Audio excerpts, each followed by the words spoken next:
మొదటిసారిగా 2013 ఫిబ్రవరి 15వ తేదీన నాశాన్ని ఫస్ట్ టైం కలవడం జరిగింది. సో వాళ్ళ ఇంటికి నేను వెళ్ళడం జరిగింది అన్నమాట. మరి అప్పటి నుంచి మరి దేవుడు ఏదో విధంగా ఈ సంబంధాన్ని మాకు ఏర్పరిచి ఇంతవరకు కూడా మా జీవిత ప్రయాణంలో ఎంతో చక్కగా ఈ అనుబంధం అనేటువంటిది కొనసాగుతూ ఉంది. ముఖ్యంగా మీరు అందరూ చెప్పారు, సో నిరంతర శ్రమ జీవనం. సో అప్పటి నుంచి నేను చూస్తూ ఉన్నాను ఇప్పుడు కూడా. సో ఇప్పుడు ఒక్క నిమిషం కూడా రెస్ట్ అనేటువంటిది తీసుకోకుండా రాత్రి 10 అయినా 11 అయినా సరే సో ఏదో ఒక పని అనేటువంటిది చేస్తూ కనిపిస్తూ ఉంటారు ఎక్కువగా నేను చూస్తే. తెల్లవారు మళ్ళీ 4 లేదా 5 గంటలు లేచి ఏదో ఒక పని చేస్తూ ఉంటారు. అలా నిరంతర శ్రమజీవి అనేటువంటిది ఈ విధంగా మనకి మాస్టర్ ఇప్పుడు చేస్తూ ఉన్నారు. మరి ముఖ్యంగా అతని నుంచి చాలా విషయాలను మనం నేర్చుకోవచ్చు. ముఖ్యంగా జీవితంలో మనం హార్డ్ వర్క్ అనేటువంటిది చేస్తే తప్పనిసరిగా మనం జీవితంలో మంచి ఉన్నతమైనటువంటి స్థాయికి వెళతాము అనే విషయాన్ని నేనైతే అతని నుంచి నేర్చుకోవడం అనేటువంటిది జరిగింది. అది ముఖ్యంగా ఒకే ఒక విషయం అంటే ఎక్కువగా నేను అతను అబ్జర్వ్ చేసింది ఏంటంటే అన్నింటికంటే సో మా హ్యూమన్ రిలేషన్స్ అంటే మానవ సంబంధాలకి ఎక్కువ ప్రాధాన్యత ఇస్తారు. అంటే మనీ అనేటువంటిది ఒక సంబంధం ఉంటే చాలామంది ఇప్పుడు సంబంధాల రిలేషన్స్ ఏర్పడేటప్పుడు మనీకి ఎక్కువ ప్రయారిటీ ఇస్తారు. అలా కాకుండా హ్యూమన్ రిలేషన్స్ అనేటువంటివి మన జీవితంలో చాలా ముఖ్యమైనవి. సో ఇప్పటికైనా అవే మనకి చాలా అవసరం అనేటువంటిది ప్రత్యేకంగా అతని నుంచి నేను ఎక్కువగా నేర్చుకోవడం జరిగింది. దాన్ని ఇప్పుడు కూడా ఏమైనా ఏ సమస్యలు ఉన్నా ఏం చేసినా రిలేషన్స్కే ఎక్కువగా ప్రాధాన్యత అనేటువంటిది ఇవ్వడం అనేది కూడా నేను అతని నుంచి నేర్చుకోవడం జరిగింది. దాన్ని జీవితంలో ఒక దినగా పాటిస్తూ ఉన్నాను. సో కాబట్టి మరి మాస్టర్ అంటే చెప్పారు, సో ఇతను 98 డిఎస్ అంటే అప్పటికి నేను సో 8th క్లాస్ స్టూడెంట్. 98 అంటే అప్పటికి మీలాగే నేను స్కూల్లో కూర్చొని చదువుతూ ఉన్నాను మాస్టర్ 98. సో మరి ప్రభుత్వ తప్పిదాల వల్ల చాలా ఆలస్యంగా జాబ్లో జాయిన్ అవ్వడం అనేటువంటిది జరిగింది.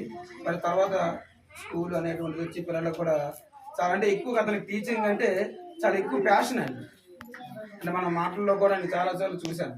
సో టీచింగ్ అనేటువంటిది చాలా ప్యాషన్ అనేటువంటిది, అంటే పిల్లలకి చెప్పడం నేర్పడం అనేటువంటిది అతని యొక్క జీవిత ఆశయం అనమాట.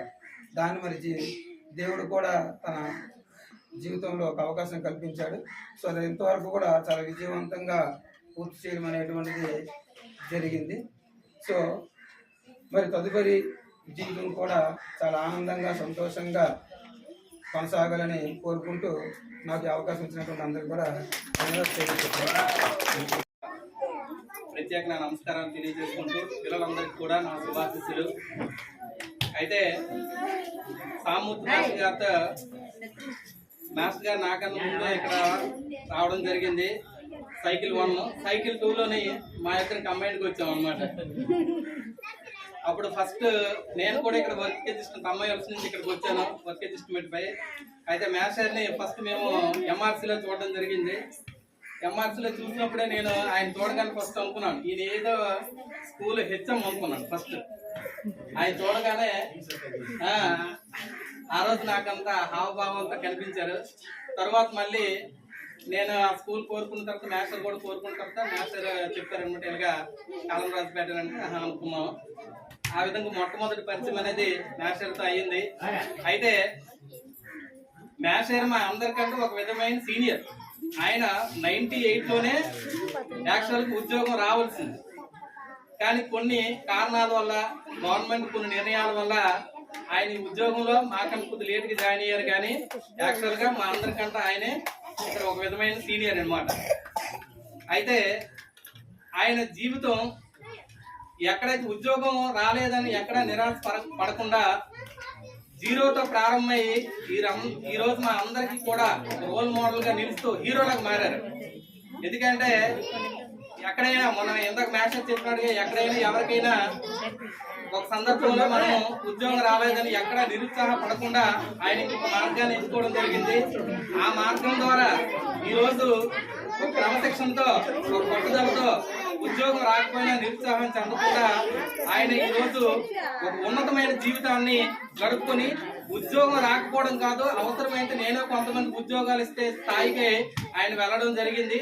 అటువంటి ఈ రోజు మనకందరికీ కూడా ఆయన ఒక ఏంటంటే ఆదర్శప్రాయుడు అనమాట.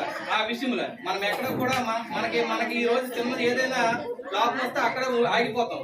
అక్కడ ఆగిపోవడం కాదు, అవసరమైతే మరికొద్దిగా జీవితంతో యుద్ధం చేసి ఏ విధంగా జీవితం అవసరమైతే తనకు అనుగుణంగా మలుచుకోవడంలోనే ఆయన చూపించిన విధానం అనేది మనకందరికీ కూడా ఆదర్శం అన్నమాట.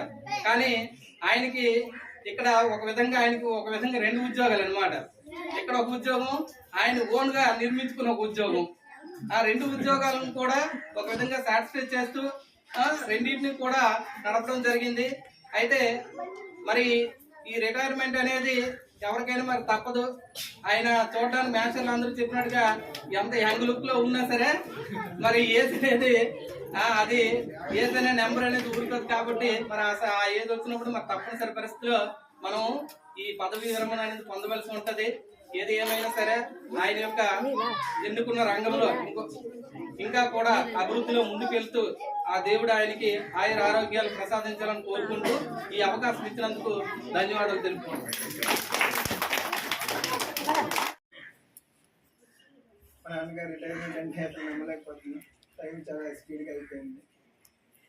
సో మా నాన్నగారి గురించి చెప్పాలంటే నేను చిన్నప్పటి నుంచి అబ్జర్వ్ చేసింది మన దగ్గర ఎక్కువ ఉన్నా తక్కువ ఉన్నా ఎప్పుడు ఒకేలాగా ఉంటాం అనేది అది అంత ఈజీగా వాడాలనుకుంటున్నాను. సో డబ్బులున్నా లేకపోయినా ఎప్పుడు ఒకేలా ఉంటుంది. ఇప్పుడు తక్కువ ఉన్నప్పుడు మనకి ఇబ్బంది పడుతున్న భావం పైకి ఎప్పుడు చెప్పలేదు. అది మంచి విషయమే. అది మాకు పిల్లలుగా ఎప్పుడు ఎక్కువ తక్కువ ఎప్పుడు మమ్మల్ని ఒకేలా చూసారు. అది మేము చాలా అదృష్టవంతులం. తర్వాత ఇంకోటి చెప్పాలంటే సపోజ్ మనం నేను చదివాను, నా 10th క్లాస్ చూస్తే ఓకే మన స్కూల్ మీద అంటారు కానీ మన గురించి మనకు పెద్దగా ఏం చెప్పరు. అదే ఇప్పటికీ మా నాన్నతో పాటు చదువుకున్న వాళ్ళు చూస్తే మీ నాన్నగారి హ్యాండ్ రైటింగ్ చాలా బాగుంటుంది. అప్పట్లో మేమందరూ మీ నాన్నగారి నోట్ తీసుకునే వాళ్ళం. లేకపోతే పక్క ఊర్లో కూడా మీ నాన్నగారి హ్యాండ్ రైటింగ్ కోసమనే పిలిచి లెటర్ రాయించేవాళ్ళు చెప్తుంటే చాలా ఆనందం వేసేది. చిన్నప్పుడు మనం మన హ్యాండ్ రైటింగ్ చూసి మన స్నేహితులు మనల్ని గుర్తుపెట్టుకున్నారంటే అది చాలా చాలా గొప్ప బహుమానం మా నాన్నగారికి అని నేను భావిస్తున్నాను. ఈ అవకాశం ఇచ్చిన సార్ ధన్యవాదాలు.